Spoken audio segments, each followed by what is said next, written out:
এভাবে যদি তালের রুটি বানানো যায় তাহলে একদম সফট নরম 2 দিন 3 দিন ধরে কিন্তু সফট নরম বাইরে রেখেও কিন্তু খাওয়া যাবে।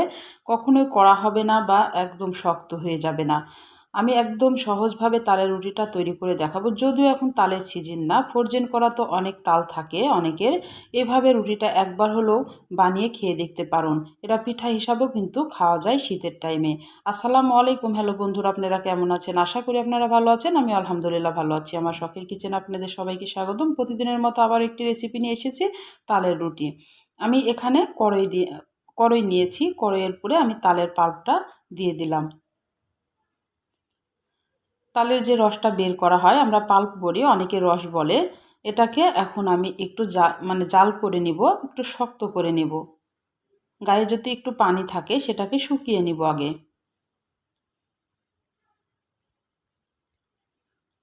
যদিও আমার তালের পাল্পে কোনো পানি নাই, একদম শক্ত করে এটাকে বের করা হয়েছে, তবুও একটু আমি পানিটাকে শুকিয়ে নিব। তারপরে এই পর্যায়ে আমি চিনি অ্যাড করব। মিষ্টিটা আপনাদের বুঝে দিবেন, যে যেরকম মিষ্টিটা খাবেন সেরকমভাবেই কিন্তু মিষ্টিটা দিতে হবে। আর তালের রুটিটা কিন্তু চিনি দিয়েই বেশি ভালো লাগে, গুড় দিয়ে খুব একটা ভালো লাগে না। ভালো লাগলেও কালারটা দেখতে ভালো লাগে না, এই কারণে গুড় দিয়ে কিন্তু খুব কম করে, চিনি দিয়ে কিন্তু বেশি ভালো লাগে। এখন চিনির পানিটা একটু শুকিয়ে নিতে হবে। যখন একটু শক্ত শক্ত হয়ে আসবে তখন কিন্তু চাউলের গুঁড়া অ্যাড করতে হবে। আমি একটু মিষ্টি খাবারে লবণ দিলে ভালো লাগে, তাই আমি একটু লবণ দিয়ে দিলাম।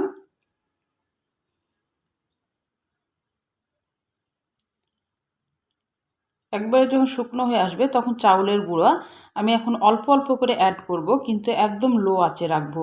আঁচটাকে অবশ্যই লো আঁচে রাখতে হবে, না হলে কিন্তু একদম তাড়াতাড়ি শুকিয়ে যাবে। আর মানে চাউলের গুঁড়াটা কিন্তু সিদ্ধ হবে না, এটা কিন্তু সিদ্ধ করতে হবে তালের সাথেই। অল্প অল্প করে দিতে হবে। আগে এইভাবে একবার অল্প দিয়ে একদম মিশিয়ে নিতে হবে, তারপরে কিন্তু আবার দিতে হবে।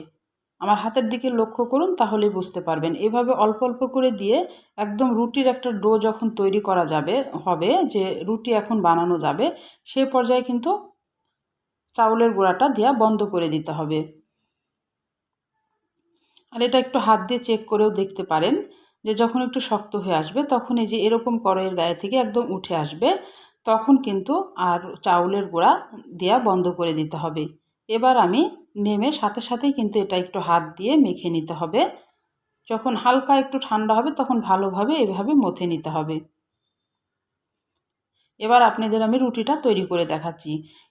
এইভাবে যদি রুটি তৈরি করেন চাউলের গুঁড়া দিয়ে, এইভাবে তালের পাল্প দিয়ে যদি রুটি তৈরি করা যায় 2-3 দিন কিন্তু একদম নরম সফট থাকবে, কখনোই কড়া হবে না বা শক্ত হয়ে যাবে না। আর রুটি তো সবাই বেলতে পারেন। এভাবে একটু চাউলের গুঁড়া বা ময়দা একটু ছড়িয়ে দিয়ে এভাবে রুটিটাকে বেলে নিতে হবে। এই রুটিটা বেলতে কিন্তু খুব কষ্ট লাগে না, একদম হালকা হাতে কিন্তু এটাকে বেলতে হয়। যদিও তালের সিজন এখন শেষ হয়ে গেছে, ফ্রোজেন করা তো অনেকেরই তাল আছে। এইভাবে আপনারা এবার শীতে কিন্তু রুটি বানিয়ে খেয়ে নিতে পারেন। আর এটা পিঠা হিসাবেও কিন্তু খাওয়া যায়, সে কারণে শীতেও কিন্তু অনেকেই তালের পাল্প ফ্রোজেন করে রেখে শীতে কিন্তু পিঠা হিসাবে খায়। আর আমি যেভাবে রুটিটা বানালাম সেভাবে বানালে 2-3 দিন বাইরে রেখে একদম নরম সফট, কখনোই কড়া হবে না বা শক্ত হবে না। এভাবে একবার বানিয়ে দেখুন। আপনাদের সুবিধার জন্যে আমি আরেকটা বানিয়ে দিচ্ছি।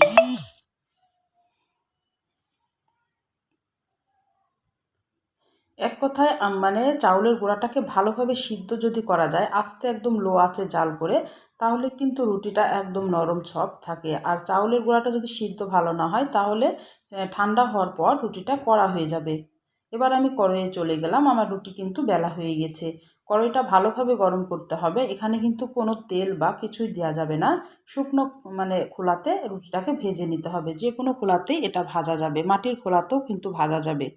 এক পিঠ যখন হয়ে যাবে তখন আর এক পিঠ উল্টিয়ে দিতে হবে। রুটি যেভাবে আমরা ভাজি সেভাবে ভেজে নিতে হবে। আমি একে একে সবগুলাই এভাবে ভেজে নিব। তাহলে আমার রান্নার যদি কোনো অংশে আপনাদের ভালো লাগে, প্লিজ আমার চ্যানেলটাকে সাবস্ক্রাইব করে দিয়েন, একটা লাইক দিয়ে রান্নাটা দেখা শুরু করেন, ছোট্ট একটা কমেন্ট করে জানায়েন আমার রান্নাগুলো কেমন লাগে। পাশে থাকা বেল আইকনটা প্রেস করে দিয়েন, আমি যখন এরকম নতুন রেসিপি আপনাদের মাঝে হাজির করব আপনাদের কাছে যেন আগে নোটিফিকেশনটা চলে যায়। আপনাদের একটা লাইক, একটা কমেন্ট কিন্তু আমাকে অনেক উৎসাহ করে। আর বেশি বেশি করে বন্ধুদের মাঝে শেয়ার করে দিবেন আমার ভিডিওগুলা। এইভাবে একে একে আমি সবগুলা ভেজে নেব। অবশ্যই যাদের ফ্রোজেন করা তালের পাল্প আছে তারা এইভাবে একবার রুটিটা বানিয়ে এবার শীতে পিঠা হিসাবে পরিবেশন করতে পারেন। খুবই ভালো লাগবে খেতে।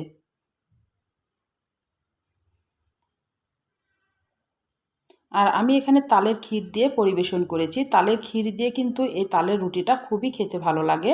এই কারণে আমি তালের ক্ষীর দিয়েই পরিবেশন করে দেখাচ্ছি। আর হাতে নিয়ে দেখেন একদম সফট নরম, একদম মানে তুলোর মতো নরম কিন্তু এই রুটিগুলো হয়। আর ঠান্ডা হলে কিন্তু কখনোই শক্ত হবে না বা কড়া হবে না। একবার আমার মতো করে বানিয়ে আমাকে একটা ছোট্ট কমেন্ট করে জানাবেন যে আসলে কেমন হয়েছিল। আমি আপনাদেরকে একটু খেয়েও দেখাচ্ছি যে কেমন লাগছে। খেতে কিন্তু অসম্ভব মজা লেগেছিল বন্ধুরা, একবার হলো বানাতে পারেন।